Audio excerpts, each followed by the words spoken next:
દૂધસાગર ડેરીમાં પ્રતિનિધિત્વ પર ઘમાસાણ થયું છે। દૂધસાગર ડેરીની ચૂંટણી મુદ્દે વરુણ પટેલની પોસ્ટ હાલ વાયરલ થઈ છે। મતદાર યાદીમાં કાતર ફેરવ્યાનો વરુણ પટેલે દાવો કર્યો છે। પાટીદાર પ્રતિનિધિત્વ પર કાતર ફેરવ્યાની પોસ્ટ કરી છે। સ્થાનિક સ્વરાજની ચૂંટણીમાં એડબ્લ્યુએસ લાગુ કરવા માંગ ઉઠી છે। એડબ્લ્યુએસ લાગુ નહીં થાય તો પાટીદારોની રાજકીય પતન થશે। દૂરબીન લઈને જોશો તો પણ રાજકારણમાં પાટીદાર નહીં મળે।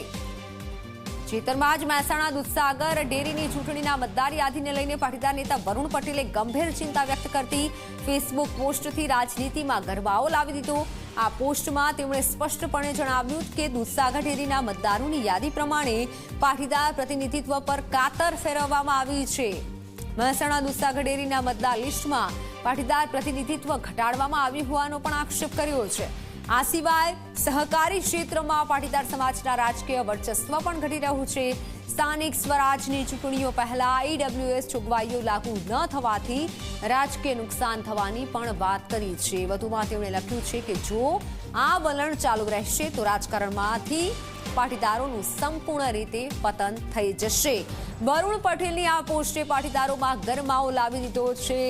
આ પોસ્ટ અત્યારે વરુણ પટેલની વાયરલ થઈ રહી છે। સ્થાનિક સ્વરાજની ચૂંટણીમાં ઈડબ્લ્યુએસ લાગુ કરવા માટે વરુણ પટેલે માંગ કરી છે।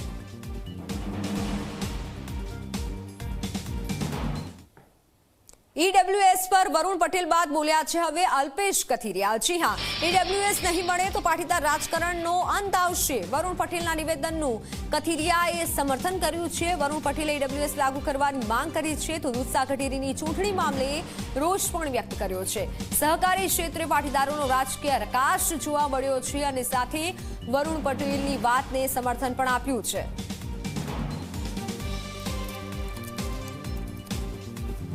ઈડબ્લ્યુએસ નહીં મળે તો પાટીદારનો રાજકારણનો અંત આવી જશે તેવું નિવેદન ભાજપ નેતા અને પાટીદાર નેતા વરુણ પટેલનું આવ્યું છે। આપણી સાથે વાત કરવા આ મામલે પાટીદાર નેતા જે છે અલ્પેશભાઈ છે, સીધા આપણે એમની જોડેથી જાણીશું। અલ્પેશભાઈ, નિવેદન આવ્યું છે, શું કહેશો એને લઈને? ગઈકાલે એમણે આ બાબતે નિવેદન આપ્યું છે કે દૂધસાગર ડેરીની અંદર 21%થી પણ વધારે મતદારો પાટીદાર સમાજના હોય અને એમાં 2 ડિરેક્ટરનો સમાવેશ થયો છે। અને બીજી એક બાબત એમણે જાહેર કરી છે કે ભવિષ્યમાં સ્થાનિક સ્વરાજની ચૂંટણીની અંદર 10% ઈડબ્લ્યુએસ લાગુ નહીં પડે તો સમાજોને તકલીફ થશે। તો એ મુદ્દે મારું સ્પષ્ટ એ માનવું છે કે 10% ઈડબ્લ્યુએસ એટલા માટે લાગુ થવું જોઈએ કે ગુજરાતની અંદર 27% અનામત રિઝર્વેશન સાથે પહેલી વખત ચૂંટણીઓ સ્થાનિક સ્વરાજની થવાની છે। તો જ્યારે એક પ્રક્રિયા થઈ રહી છે ત્યારે સ્વાભાવિક છે કે બંધારણમાં શિક્ષણ અને નોકરી બંનેમાં 10% અનામત આપી છે તો ચૂંટણીમાં પણ એનો લાભ થવો જોઈએ। અને અત્યારથી જે પ્રોસિજર કરવામાં આવે તો ભવિષ્યમાં કોઈ ટેકનિકલી સમસ્યા પણ ઊભી ન થાય અને અત્યારથી જ સીટ રિઝર્વેશન રહે એના માટે 10%નો અનામતનો લાભ મળવો જોઈએ। આ કોઈ એક સમાજ પૂરતી વાત નથી। ઈડબ્લ્યુએસની અંદર 68થી પણ વધારે જ્ઞાતિઓનો સમૂહ જોડાયેલો છે। આખા સમૂહને લાભ મળશે। જે કોઈ પણ વંચિતો છે એમને લોકશાહીમાં પોતાની ભાગીદારી કરવાની તક મળશે। બિલકુલથી, એટલે તમારું સમર્થન છે વરુણ પટેલને। કઈ રીતના આગળ તમારી એમની જોડે વાતચીત થશે અને રણનીતિ કઈ રીતના રહેશે આગળ? જો હાલ તો મીડિયાના માધ્યમથી વાતચીત મળી છે, એમની સાથે પર્સનલ કોઈ મારી વાતચીત થઈ નથી, પણ જે પ્રકારે અમે પણ 10% ઈડબ્લ્યુએસની માંગ કરી છે, અમે પણ અહીંયા સભામાં અને દરેક લોકોને ત્યાં જઈએ છીએ, ત્યાં પણ વાત કરીએ છીએ। એ બાબતે ચૂંટણી પંચને પણ લેટરો લખાયા છે। હાઈકોર્ટમાં દિનેશભાઈ બાંભણીયાએ આ બાબતે પિટિશન પણ કરી છે। તો ભવિષ્યમાં 10% ઈડબ્લ્યુએસ દરેક સમાજને પ્રાપ્ત થાય એ માટેનો અમારો પ્રયત્ન રહેશે।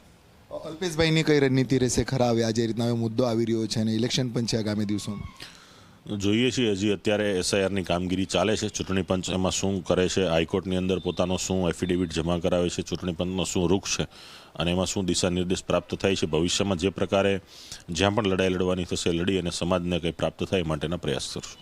બિલકુલથી આતા અલ્પેશ કથારિયા જે રીતના પાટીદાર નેતા અને ભાજપ નેતા કહી શકાય તેમનું નિવેદન આવ્યું છે વરુણ પટેલનું, એમને સમર્થન આપ્યું છે। ત્યારે પાટીદારનું રાજકારણમાં અંત ન આવે તેને લઈને વરુણ પટેલ અને અલ્પેશ કથારિયા જે છે બંને એક સરખું સમર્થન બતાવ્યું છે। કેમેરામેન વિજયભાઈ સાને સાથે પ્રશાંત ડિવરે, જી મીડિયા, સુરત।